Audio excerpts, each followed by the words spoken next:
Welcome to Fluent Frame. Today, we dive into the thrilling story of Money Heist Season 1. By listening to this narration with captions, you will not only enjoy one of the most exciting stories ever told, but also train your ears to understand English more naturally. So sit back, follow along, and let the story pull you in. The night was quiet, the streets of Madrid calm, but in the shadows, a storm was about to rise. A mysterious man known only as the Professor was putting together the greatest heist the world had ever seen. His plan?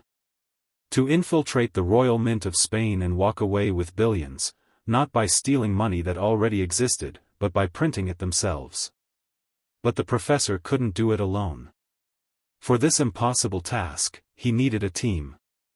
Not just any group of criminals, but the best of the best, each with unique skills, and each with nothing left to lose. One by one, they came. There was Tokyo, fearless, impulsive, and dangerous. She was living on the edge, running from the police after a failed robbery, her life collapsing piece by piece. The Professor found her when she was at her lowest, and offered her not just survival, but purpose. Then came Berlin, the elegant and calculating leader inside the mint. To him, crime was art. He carried himself with calm arrogance, the kind of man who could smile in the middle of chaos. But behind that charm, there was something darker, a secret only he knew. Next was Nairobi, passionate and full of energy. She wasn't just there to print money, she was there to fight for her son, to give him a better life. Her drive was different from the rest. It wasn't greed, it was love. Rio, the youngest, was a hacker, brilliant with technology but still innocent at heart. He was a boy in a man's world, nervous yet hopeful. And soon, he would find himself falling deeply in love with Tokyo, a love that would shape the heist in ways no one could predict. Moscow, a kind-hearted miner, brought strength and experience. He wasn't the sharpest mind, but he had a father's warmth, especially toward his son, Denver. Denver, on the other hand, was tough, emotional, and wild. But behind his rough edges was a heart that could still be touched. And finally, Helsinki and Oslo, the muscle of the group. Strong, loyal, and silent, they were the protectors who would hold the line when the walls came crashing in. 8 criminals. Each given a city's name as their identity. No real names, no personal stories, no attachments. That was the Professor's rule. They were not just robbers, they were to become ghosts, shadows in the biggest heist of all time. But even shadows carry secrets. And secrets always find a way to the light. In a hidden warehouse, the Professor laid out his plan. Days turned into weeks as he drilled them on every detail, what to do, what not to do, and how to survive inside the mint. Every possibility was calculated, every move rehearsed. For the Professor, this wasn't just a robbery. It was a masterpiece in the making. And then, the day arrived. The group, dressed in red jumpsuits and Salvador Dali masks, stepped into history. With weapons in hand, hearts pounding, and the world completely unaware, they walked into the royal mint of Spain. What looked like a normal morning soon turned into chaos. Shouts echoed. Hostages were taken. Fear gripped the air. The city outside had no idea that what was beginning here would shake the country, and eventually the world, to its core. And at the center of it all stood the Professor, calm and invisible, watching everything unfold from his secret hideout. To him, it was all going according to plan. But as the first seconds turned into minutes, and the minutes into hours, one thing became clear: no matter how perfect the plan, people are never predictable. And so, the greatest heist in history began. The royal mint was now under the robbers' control. Outside, police cars surrounded the building. The media had already arrived, broadcasting every second of the heist to the entire nation. Fear and curiosity spread across Spain. Inside, the hostages sat on the floor, confused, terrified, and waiting for answers. Some cried, some prayed, while others searched for a way out. But escape was impossible. Every door, every exit, every corner was covered. Berlin stood tall, calm as ever. His deep voice filled the air as he explained the new reality to the hostages. You are safe, as long as you do what we say. Do not try to be a hero. Do not test us. And you will return home alive. His words were cold, but steady. For most hostages, it was enough to silence resistance. Among the hostages, Allison Parker's presence caused tension. She was young, vulnerable, and most importantly, her father was powerful. The professor had chosen the Mint carefully, and Allison's presence turned the robbery into a global story. She was leverage, the kind of bargaining chip no one could ignore. Outside, Raquel Murillo prepared to open communication with the robbers. She knew that the first words between negotiator and criminal were critical. She needed to establish control. She called, and inside, Berlin passed the phone to the professor. But of course, the police did not know they were speaking to a man sitting miles away, in complete safety, not inside the Mint. His voice was calm, polite, almost friendly. He was in control from the very first second. The professor played his role perfectly. He introduced rules for communication, set boundaries, and left the police guessing about his true intentions. While Raquel tried to push for the release of hostages, the professor calmly explained that no harm would come to them, but that the robbers had no intention of leaving quickly. He never revealed too much, never lost his patience. It was a battle of nerves, and the professor was winning. Inside the Mint, the team prepared for the long days ahead. Nairobi supervised the money printing machines, her energy filling the room as paper sheets slowly transformed into crisp euro bills. Moscow and Denver worked on digging a tunnel, the secret escape route that would one day lead them to freedom. Rio set up the technical equipment, connecting the Mint to the professor's hidden command center. But not everything went smoothly. Tension grew inside the group. Tokyo's impulsive nature often clashed with Berlin's strict authority. Berlin believed in absolute control, discipline, and order. Tokyo, however, hated being commanded. Denver, stuck between loyalty to his father and the temptation of rebellion, often struggled with decisions. Nairobi tried to balance everyone, reminding them of the goal, billions of euros and a new life. Among the hostages, small acts of resistance began to appear. Arturo Roman, the director of the Mint, quietly tried to plan an escape. His eyes scanned the room constantly, searching for weaknesses in the robbers' strategy. He whispered to his colleagues, encouraging them to stay brave.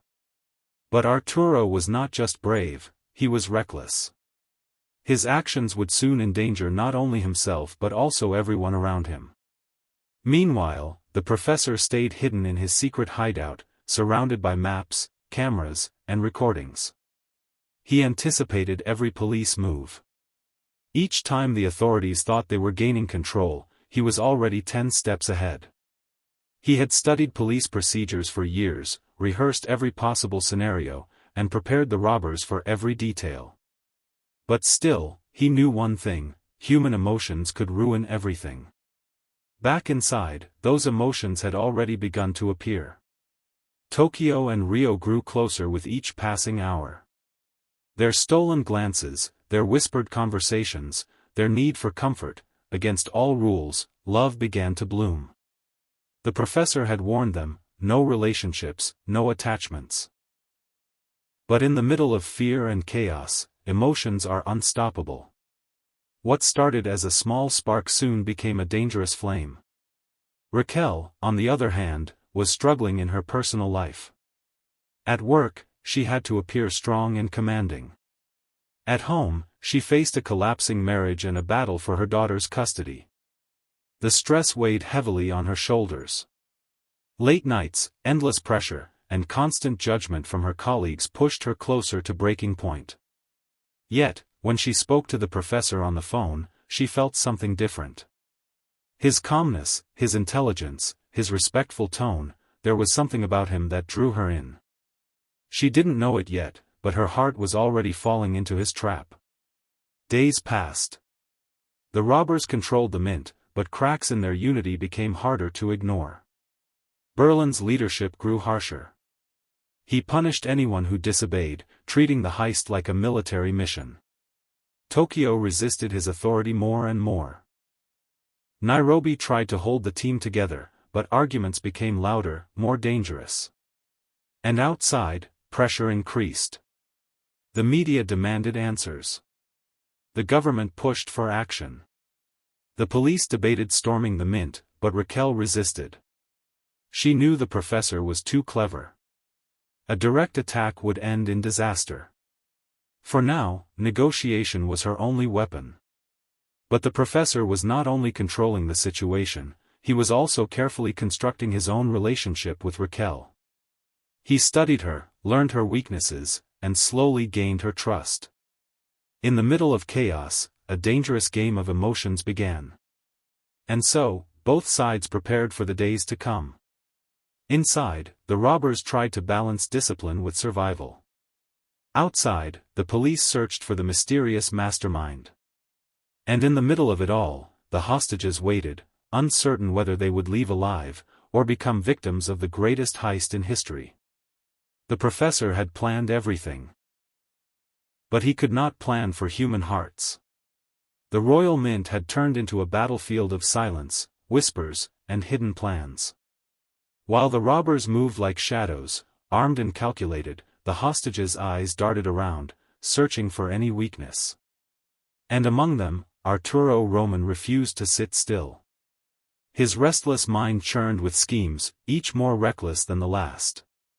To him, submission was not survival, it was humiliation. Arturo began recruiting other hostages, whispering encouragements in the dead of night. He told them they were stronger than the robbers, that numbers were on their side, that they could fight back. But fear silenced most of them. Still, a few listened, desperate for hope. Arturo promised them freedom, but in truth, he was only feeding his own ego. Inside the robbers' ranks, the tension between Berlin and Tokyo grew sharper. Berlin insisted on absolute obedience. His voice was firm, his orders final. But Tokyo was fire. Impulsive, emotional, unwilling to be controlled. Every time Berlin reminded her that he was in charge, her blood boiled hotter. Nairobi tried to step in, calming Tokyo and softening Berlin, but even her warmth couldn't extinguish the sparks of conflict. Meanwhile, Denver's heart found itself tangled in danger. Among the hostages was Monica Gaztambide, Arturo's secretary, and secretly, his lover. She was carrying Arturo's child, but Arturo's cowardice during the crisis made her see him for what he truly was, selfish, weak, and manipulative. Denver, with his rough charm and surprising kindness, became her unlikely protector. Every word they shared in secret carried weight. Every stolen glance risked exposure. And though Denver knew the rules, no attachments, he couldn't stop his feelings from growing. Far from the chaos, the professor maintained his chessboard. Surrounded by maps and monitors, he studied the police with the eyes of a hunter. Every move Raquel made, he predicted. Every trap they tried, he dismantled. He stayed calm, precise, untouchable. But then, something happened that even he had not foreseen. The police found a lead. A small mistake, barely noticeable, had placed the professor dangerously close to exposure. He was forced to step outside his hideout in disguise, blending into the world as if he were an ordinary man. Clean-shaven, glasses on, dressed like a gentleman, he became unrecognizable. His disguise was flawless, but it came at a cost. The closer he operated to the police, the greater the risk of discovery. And then fate twisted in an unexpected way. In a chance encounter, the professor and Raquel met, face to face. Not as negotiator and criminal, but as two strangers in the outside world. She knew him only as a polite, charming man. He introduced himself with a false identity, hiding his true purpose. She smiled, unaware she was looking into the eyes of the very mastermind she was hunting. The professor, always in control, felt something he had not planned for, a flicker of genuine connection. Inside the mint, Arturo's impatience grew. He could no longer wait. Late one night, he tried to lead an escape attempt. His plan was reckless, to overpower a single guard and rush to the exit. But he underestimated Berlin's discipline and Tokyo's sharp instincts. The attempt failed, and punishment was swift. Fear spread among the hostages, reminding them that disobedience carried consequences. Arturo, humiliated but unbroken, swore to try again. Raquel, back at the police command center, wrestled with frustration. She wanted to save the hostages without bloodshed, but the professor kept her in check. His words on the phone were always calm, sometimes even kind, and against her will, she felt drawn to his intelligence. Her colleagues questioned her decisions, her ex-husband mocked her, and her superiors demanded action. Yet in the middle of this storm, she found herself thinking about the mysterious man she had met outside, the same man whose identity could change everything. As days stretched into nights, the robbers' plan continued. Nairobi pushed the printing machines harder, determined to create billions of euros. Moscow and Denver dug the tunnel deeper, sweat dripping from their brows. The sound of shovels echoed beneath the mint, a reminder of the promise of freedom waiting underground. Tokyo, restless as ever, paced the halls with her gun in hand, her emotions teetering between love for Rio and hatred for Berlin's control. But slowly, small cracks began to form in the perfect plan. The hostages were restless. The robbers were divided. And outside, the police grew desperate. Pressure from the government mounted, the media demanded results, and Raquel's every move was watched with suspicion. And in the middle of it all, the professor, the mastermind who had prepared for everything, began to experience the one thing he could never fully control: human emotion. His growing bond with Raquel, his secret meetings under a false identity, his careful balance of lies and truth, it was dangerous. One wrong step, and the entire heist would collapse. Back inside, Arturo whispered again, planning another desperate move. Monica's heart leaned closer to Denver, pulling her further away from Arturo's manipulation. Berlin tightened his grip on the team, determined to keep order at any cost. And Tokyo, with fire in her veins, considered breaking rules that could destroy them all. The Royal Mint was no longer just a building. It had become a prison, a battlefield, a love story, and a test of loyalty. Every second ticked louder. Every decision carried weight. And as night fell once again, one truth became clear. The greatest danger to the heist was not the police outside, but the human hearts trapped inside. The game was still under the professor's control. But how long could control truly last? The tension inside the Royal Mint was like a rope pulled too tight. Everyone could feel it, robbers and hostages alike. Days had passed since the heist began, and exhaustion was setting in. But where exhaustion lived, desperation followed. Arturo Roman refused to give up. Humiliation only fueled his determination. Each failed escape attempt etched deeper into his pride, but it also sharpened his resolve. In whispered conversations, he convinced a few hostages to try again. "They're human," he told them. "They make mistakes. If we find the right moment, we can break free." His words were more a plea to himself than to them, but still, he planted the seed of rebellion. Berlin, ever watchful, knew rebellion was brewing. His sharp eyes scanned the hostages, searching for cracks in their obedience. He tightened his control, commanding silence, commanding order. To him, discipline was survival. One mistake from a hostage could unravel everything. But what Berlin couldn't control was the secret bond forming in the shadows. Monica, torn between fear and a longing for safety, found herself drawn closer to Denver. At first, it was his unexpected kindness. The way he treated her not as a pawn, but as a person. Slowly, that kindness became warmth. She trusted him, even when she knew she shouldn't. Denver, for all his rough edges, was falling too. Every glance they shared risked discovery. Every stolen word was a secret thread weaving between them. But love inside the Royal Mint was dangerous, perhaps the most dangerous weapon of all. Meanwhile, outside the Mint, Raquel wrestled with doubt. The professor's calm voice on the phone continued to haunt her thoughts. He seemed to know her better than anyone, her strategies, her fears, even her heart. Yet beyond the phone, there was another man. The man she had met by chance, whose charm and politeness had disarmed her. She didn't know that both men were one and the same. And the professor, always in control, was now juggling two games, the heist, and the slow, careful seduction of trust. Raquel's colleagues grew impatient. They wanted results. They wanted the robbers cornered, the hostages freed, the nightmare ended. But Raquel still hoped for a solution without bloodshed. She didn't know if her hope came from her instincts as a negotiator, or the quiet influence of the man whose voice kept her company in the long hours of the night. Back inside, the plan to print money continued. Billions of euros, perfectly crisp, flowed from the machines under Nairobi's watchful eye. The sound of paper filled the air like a strange symphony, reminding everyone that time was money, and both were running out.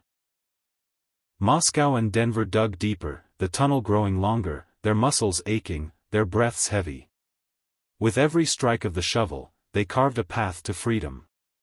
But no plan could silence the human heart. Tokyo, fiery and unpredictable, found herself torn. Her love for Rio was deep, but her hatred for Berlin's authority was deeper still. Berlin had made it clear, order or punishment. And Tokyo, with her burning spirit, was not one to bow. Then, Arturo made his move. With whispers and courage born of desperation, he tried to rally the hostages again. This time, the plan was bolder, to take advantage of the robbers' exhaustion, to strike when they were most distracted. A few followed him, clutching onto hope. But just as before, the plan collapsed. Berlin's sharp instincts and the robbers' weapons were enough to crush the rebellion before it even took shape. The punishment was harsher. Arturo's face was painted with defeat. The other hostages' hope flickered out like a dying flame. Yet Arturo swore silently that he would never stop trying. He couldn't. His pride wouldn't let him. Meanwhile, in the quiet corners of the Mint, Denver and Monica's connection deepened. In the chaos of fear, their stolen moments became breaths of humanity. Monica, carrying a child not of Denver's blood, saw in him a man braver, kinder, and truer than Arturo had ever been. And Denver, who had entered the heist with nothing but loyalty to his father and the thrill of danger, now found himself carrying a new purpose, protecting her. The professor, watching from afar, kept the balance. He anticipated the police, countered every move, controlled every variable. But there was one thing even he could not fully control, his heart.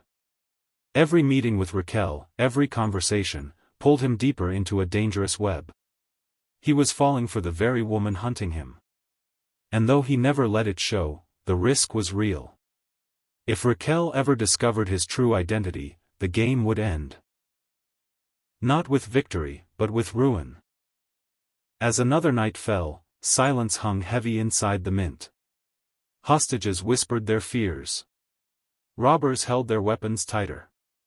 Arturo plotted in secret, his pride refusing to die. Berlin's grip grew harsher, Tokyo's defiance burned brighter, and Denver's heart beat faster for Monica. And in the shadows of it all, the professor adjusted his glasses, calm and composed on the outside, but inside, one thought echoed louder than all the rest. For the first time in his life, control was slipping. The Royal Mint had become a world of its own. Days blurred into nights, and the thin line between captors and captives grew fainter.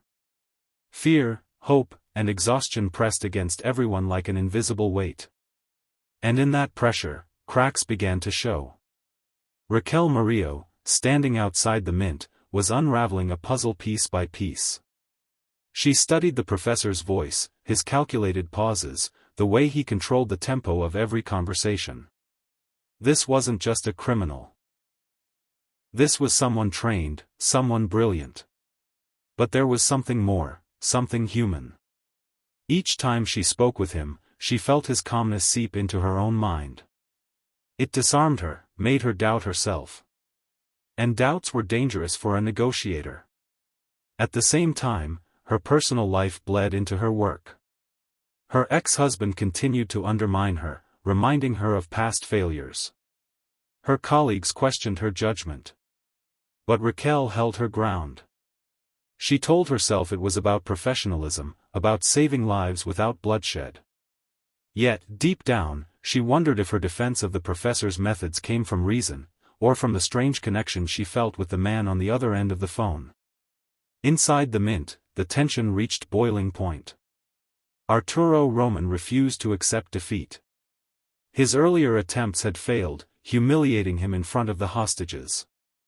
But humiliation had only fanned the flames of his desperation. He whispered again, quietly gathering support from those whose fear had dulled into reckless courage. "If we stay here, we're dead," he hissed. "If we fight, maybe we live." His words spread like poison, infecting a handful of desperate minds. But this time, Arturo wasn't planning a quiet escape. He wanted chaos. He wanted rebellion. Berlin, sharp as ever, sensed it. He had no patience left for games. To him, the hostages were tools, and tools that misbehaved were to be corrected, harshly. His cold stare silenced many, but Arturo's pride was too stubborn to die. A storm was brewing, and Berlin knew it. In another corner of the Mint, a different kind of storm raged. Tokyo's temper had always been her greatest flaw. She loved with passion, fought with fire, and broke rules without thinking twice. Her relationship with Rio, still fragile, was tested by the walls closing in around them. But it wasn't Rio who pushed her over the edge, it was Berlin. His authority, his arrogance, his cruelty. Every word he spoke was like a spark on dry wood. Tokyo sat with her arms crossed, her eyes blazing in the dim light. Her anger from the clash with Berlin hadn't cooled. It simmered inside her like a ticking bomb. She was a fighter, not a follower, and being silenced had only made her thirst for defiance stronger. Rio watched her carefully, torn between his love for her and his loyalty to the mission. "Please," he whispered, "don't do anything stupid." But Tokyo wasn't listening. In her world, pride came before rules. Meanwhile, Arturo Roman whispered his way back into the spotlight. His failed attempts hadn't killed his courage, they had only sharpened it. This time, he wasn't just plotting escape. He wanted to strike back at the robbers, to prove he was more than a coward. With trembling hands, he began to gather allies among the hostages. He painted pictures of freedom, of heroism, of taking control instead of waiting for death. And in the eyes of some, the fire of rebellion sparked once again. Berlin sensed it. He always did. His eyes scanned the hostages like a predator watching prey. He could see the nervous glances, the whispered words. But even Berlin couldn't see everything. Arturo was patient now, careful to stay out of sight, waiting for the perfect moment to unleash chaos. Outside the Mint, Raquel Murillo's instincts screamed louder with each passing hour. She replayed her phone calls with the professor again and again, analyzing every word, every pause. There was something in his voice, too calm, too familiar. And then there was Salva, the gentle, kind man she had met by chance. Could it be coincidence? Or was her heart leading her into a trap? Her colleagues mocked her doubts, dismissing her as a woman too emotional for the job. But Raquel knew better. Her gut had kept her alive in countless negotiations, and now it was guiding her toward a dangerous truth. She didn't say it out loud, not yet, but the possibility terrified her. The man she trusted might also be the man orchestrating the greatest heist in Spain's history. Back inside, Tokyo reached her breaking point. She couldn't stand Berlin's command any longer. Against every rule of the professor's plan, she began to stir trouble. She spoke loudly, recklessly, challenging Berlin's decisions in front of the others. Her voice carried across the mint, a spark thrown into a room filled with gasoline. Berlin's fury was immediate. His face remained calm, but his eyes turned sharp, glinting with ice. "Do you want to ruin everything?" he asked softly, the kind of softness that threatened violence. But Tokyo didn't back down. She never did. Her words sliced through the tense silence, turning what should have been discipline into open rebellion. The other robbers froze. Nairobi cursed under her breath, trying to keep the mission alive. Denver clenched his fists, torn between loyalty and friendship. Helsinki stood silent, his massive frame a wall of intimidation, waiting for orders. And then, it happened. Arturo saw his chance. While the robbers clashed, while discipline broke apart, he made his move. With a small group of desperate hostages, he launched into action. Shouts erupted, chairs crashed, a surge of chaos swept across the mint. The robbers scrambled. Denver fired a shot into the ceiling, shouting for order. Nairobi grabbed a hostage and dragged them back to the floor. But the chaos spread like wildfire. Arturo pushed forward, his eyes blazing with a dangerous mix of fear and courage. For a brief moment, freedom seemed real. Tokyo, caught in her own defiance, fired back with violence. Her gun raised, her voice screamed commands, her actions far from the professor's careful plan. In seconds, what had once been a perfectly balanced heist spiraled into madness. And in his secret hideout, the professor felt the storm. His monitors lit up with the chaos inside the mint, his plan crumbling in front of his eyes. He clenched his fists, whispering to himself, "Tokyo, what have you done?" Outside, Raquel's phone buzzed. She picked it up, listening to the professor's calm voice as he tried to mask the disaster unfolding inside. But this time, she heard it. A tremor. A human crack in his perfect mask.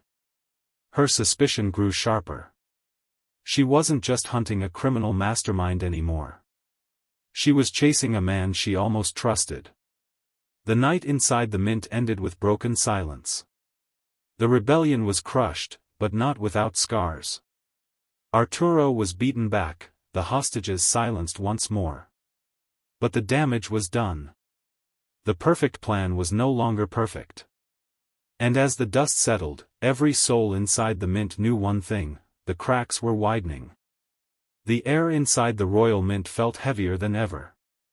The rebellion had been crushed, but its echoes lingered in every corner, in every shaky breath from the hostages, in every tense glance exchanged between the robbers. The silence was not peace. It was the silence that comes after a storm, when everyone waits for the next wave to strike. Tokyo paced back and forth like a caged animal. Her anger hadn't cooled, if anything, it burned brighter now, fueled by Berlin's smug control. She hated him more with each passing second, hated the way he barked orders as if everyone else were his pawns. To Tokyo, freedom meant fighting, even inside the prison they had built for themselves. And tonight, her fight had left scars on everyone. Berlin, meanwhile, wore his calm like armor. His voice was smooth, his posture regal, but beneath the surface, fury twisted in his veins. No one defied him without paying the price. He saw Tokyo as a loose thread in his finely woven tapestry, and he knew what happened to loose threads: they unraveled everything. The others watched, uneasy, knowing the fragile balance could collapse with just one wrong word. Nairobi muttered under her breath, shaking her head in frustration. "We're supposed to be making money, not fighting each other," she snapped, loud enough for everyone to hear. She wanted to protect the mission, to keep the dream of walking out with billions alive. But even she knew that unity was slipping through their fingers like sand. Rio sat quietly, his heart torn. He loved Tokyo, but he feared what she had done. For him, this heist wasn't just about money anymore, it was about survival, about building a future with her. Yet now, all he saw was the shadow of disaster growing larger with each reckless choice she made. Among the hostages, Arturo winced in pain from the beating he had taken. His face was bruised, his spirit shaken, but his determination remained unbroken. If anything, the punishment had made him more dangerous. He now knew the robbers were not invincible, they could be distracted, divided, fooled. He just had to wait. His moment would come again. Outside the mint, Raquel Murillo couldn't sleep. Her mind was consumed with questions, suspicions, and the gnawing voice inside her that whispered the truth she didn't want to believe. She sat in her car, the city lights flickering in the windshield, and replayed her encounters with Salva. His smile. His calm voice. His strangely perfect timing. The way his words lingered in her thoughts. Was it possible? Could the man who had brought her comfort also be the criminal mastermind she was chasing? Her heart resisted the idea, but her instincts pressed harder. She had built her career on listening, on understanding the subtle music of lies, and something about Salva's melody was too smooth, too perfect. Yet even in her doubts, she felt drawn to him. And that made her vulnerable. Back at the hideout, the professor was walking a tightrope. He tried to project control as he communicated with the team, but inside, anxiety clawed at him. He had seen the chaos unfold, had felt his plans slipping away. Tokyo was unpredictable, Berlin ruthless, and the hostages were no longer as broken as he needed them to be. He pressed his hands together, whispering calculations to himself, rehearsing possibilities. The plan still had a chance, but only if he could hold everyone together, even as they threatened to tear themselves apart. In the mint, Berlin decided it was time to make an example. He gathered the robbers in the main hall, his voice echoing like a general addressing soldiers before battle. His tone was smooth but carried the weight of command. "This is not a democracy," he declared. "This is survival. One voice, one leader. And if anyone forgets that, they will regret it." His eyes fell on Tokyo. She met his gaze with fire, refusing to flinch, refusing to bow. The tension between them thickened, pressing against everyone in the room. For a moment, it felt like the trigger of a gun pulled halfway back. One wrong move and everything would explode. Denver shifted uneasily, his loyalty torn. He respected Berlin's authority but felt the injustice of his cruelty. Nairobi folded her arms, refusing to be intimidated, silently daring Berlin to cross a line. Helsinki stood still, his loyalty unquestionable but his eyes troubled. And Rio, he prayed silently that Tokyo would stay quiet, that she wouldn't spark another fire. But Tokyo never stayed quiet. She took a step forward, her voice sharp, her words dripping with defiance. "You think you're in charge, Berlin? You're just a man hiding behind orders. You don't care about the plan. You only care about yourself." The room froze. For a heartbeat, no one moved, no one breathed. Berlin smiled, a slow, dangerous smile that sent shivers down spines. His hand twitched toward his weapon, not to fire but to remind everyone what he was capable of. "Careful, Tokyo," he whispered, "because the next time you test me, will be the last." The words hung in the air, heavy with menace. And as the tension threatened to erupt again, the sound of police sirens wailed outside, cutting through the night. Every head turned toward the windows, every heart skipped a beat. The storm outside was growing louder, and the storm inside was ready to explode. For the robbers, for the hostages, for Raquel, for the professor, every path forward was now a razor's edge.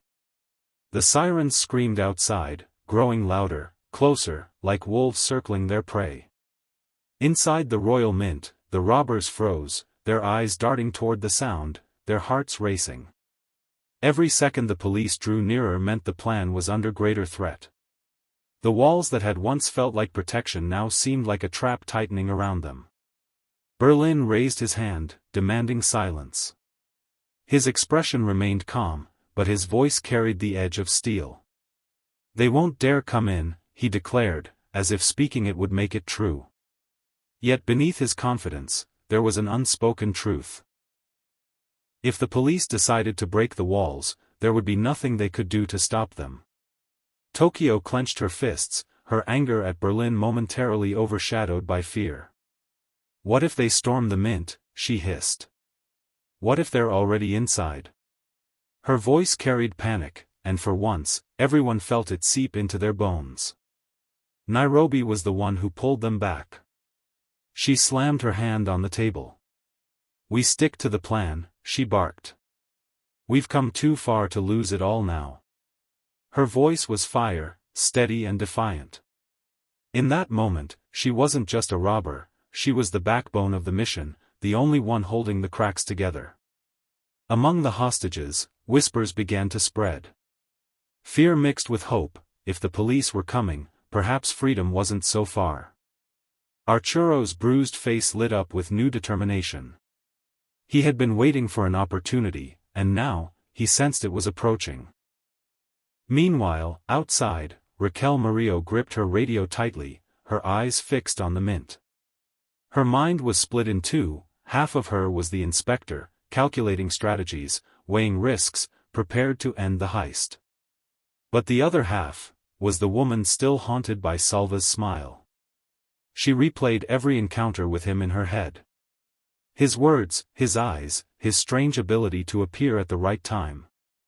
It was like puzzle pieces floating in front of her, refusing to click into place, yet begging to. Could it be? Could the man she trusted be the very ghost orchestrating the chaos before her? She shook her head, trying to silence the thought. If she doubted him now, she could lose focus. But deep inside, her instincts clawed at her, demanding that she face the truth. And at that very moment, the professor, Salva, was closer than anyone realized. Just a few streets away, hidden in plain sight, he watched everything unfold. His glasses reflected the flashing lights of police cars. His calm exterior masked the storm raging inside him. For the first time, the professor felt the weight of his double life pressing too hard against him. He had always believed he could outthink them all, always believed in the perfection of his plan. But now, as Raquel's shadow grew nearer and the police threatened to break through, he felt something he had not anticipated: doubt. Inside the Mint, Berlin decided it was time to act. He ordered the hostages to be gathered, his tone sharp, merciless. He wanted to remind both his crew and the police outside of their power. A show of strength, he thought, would keep the wolves at bay. The hostages were lined up, fear etched on their faces. Arturo, despite his pain, couldn't resist whispering to Monica. His voice trembled, but his eyes were determined. "We have to be ready. If the police break in, this is our chance." Monica looked torn, caught between fear of Berlin's wrath and a desperate longing for freedom. Rio, trembling but trying to stay calm, glanced at Tokyo. She reached for his hand, and for a fleeting second, they were no longer robbers or criminals, they were just two souls trying to survive in a collapsing world. The tension inside the Mint rose higher with every tick of the clock. Sirens outside, hostages whispering inside, robbers tearing apart at the seams, and somewhere between them all, the professor and Raquel, bound by fate, walking toward an inevitable collision. And then came the announcement. Through the speakers outside, Raquel's voice filled the Mint. Her words were calm but carried undeniable authority. "This is Inspector Murillo. We know who you are. We know you're running out of time. Think carefully about your next move, because it may be your last." Her voice echoed through the halls, sending shivers down spines. The robbers exchanged uneasy looks. For the first time, it felt as though the walls might crumble. Not from bullets or bombs, but from the invisible weight of truth pressing in from all sides. But Berlin was faster. Cold, merciless, he unleashed violence to crush their spirit. Gunshots tore through the air, and the rebellion was silenced as quickly as it began. Fear returned, heavier than before, settling like chains around their necks. Berlin's voice cut through the silence, smooth and venomous. Remember this moment. Hope is the most dangerous weapon of all. His words sank deep into the hostages' bones. Arturo was dragged away, bloodied but unbroken, his spirit still alive even in defeat. And while the mint descended into turmoil, outside, another collision was unfolding. Raquel turned a corner and froze. There he was. Salva. The man she had trusted, the man she had loved, or thought she had. Standing under the flickering streetlight, his glasses catching the dim glow, he looked both familiar and terrifyingly unknown. For a long moment, they just stared at each other. Silence wrapped around them, heavy, suffocating. Raquel's breath caught in her throat. She wanted to scream, to demand the truth, but all she could whisper was, "Who are you?" The professor's face didn't betray panic, but his heart thundered inside his chest. This was the moment he had prepared for, the moment he feared. And he knew, whatever he said next could either save everything or destroy it all. The world held its breath. The night outside the Royal Mint had grown heavier, the air electric with tension. Sirens echoed in the distance. Floodlights bathed the building in cold, merciless white. Inside, every heartbeat sounded like a ticking clock. The robbers were fractured, exhausted, but still holding on. They had been inside for days, running on adrenaline, fear, and scraps of hope. Every plan the professor had laid was still in motion, but barely. The walls were closing in. Tokyo's anger had reached a breaking point. After Berlin punished her insubordination, she was thrown out, cast into the chaos of the police, tied up like a trophy. Her screams echoed in the mint, leaving Rio shattered. Without her, he felt like half a man, lost in a storm with no anchor. The professor fought desperately from the outside. His mind, usually a fortress of calm, now cracked under the pressure. Raquel was too close, her eyes piercing through every layer of deception he had built. She wanted answers. She wanted the truth. And part of him wanted to give it to her. Inside, the hostages lived in constant fear. Arturo's failed rebellion left scars not just on their bodies, but on their souls. Still, the flame of defiance refused to die. Each stolen glance, each whispered word carried the same message: it's not over. But the heist wasn't just about money anymore. It was about survival. It was about trust. And most of all, it was about sacrifice. Berlin knew this better than anyone. His body was failing him, but his pride burned brighter than ever. To him, the heist wasn't just a plan, it was a legacy, a story written in gold and blood. And he was willing to pay the price. But Berlin was faster. Cold, merciless, he unleashed violence to crush their spirit. Gunshots tore through the air, and the rebellion was silenced as quickly as it began. Fear returned, heavier than before, settling like chains around their necks. Berlin's voice cut through the silence, smooth and venomous. Remember this moment. Hope is the most dangerous weapon of all. His words sank deep into the hostages' bones. Arturo was dragged away, bloodied but unbroken, his spirit still alive even in defeat. And while the mint descended into turmoil, outside, another collision was unfolding. Raquel turned a corner and froze. There he was. Salva. The man she had trusted, the man she had loved, or thought she had. Standing under the flickering streetlight, his glasses catching the dim glow, he looked both familiar and terrifyingly unknown. For a long moment, they just stared at each other. Silence wrapped around them, heavy, suffocating. Raquel's breath caught in her throat. She wanted to scream, to demand the truth, but all she could whisper was, "Who are you?"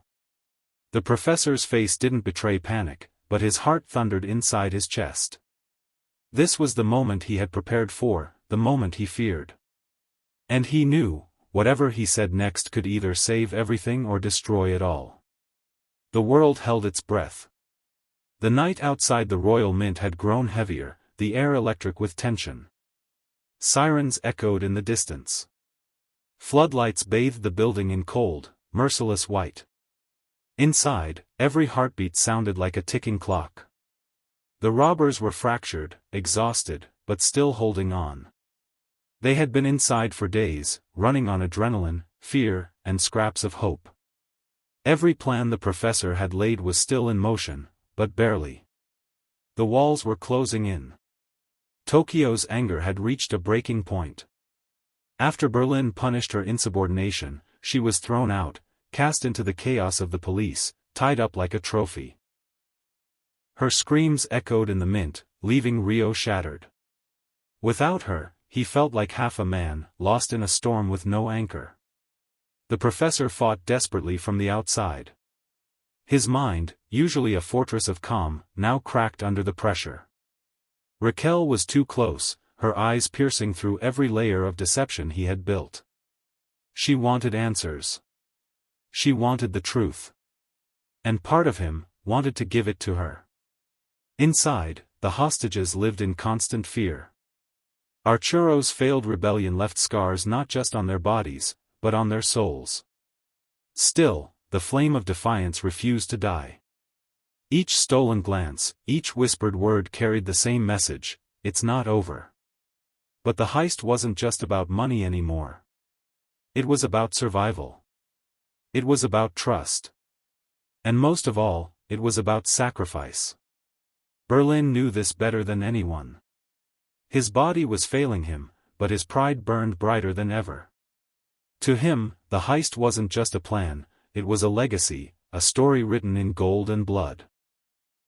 And he was willing to pay the price. The final act unfolded like a storm. The police tightened their grip, surrounding every exit.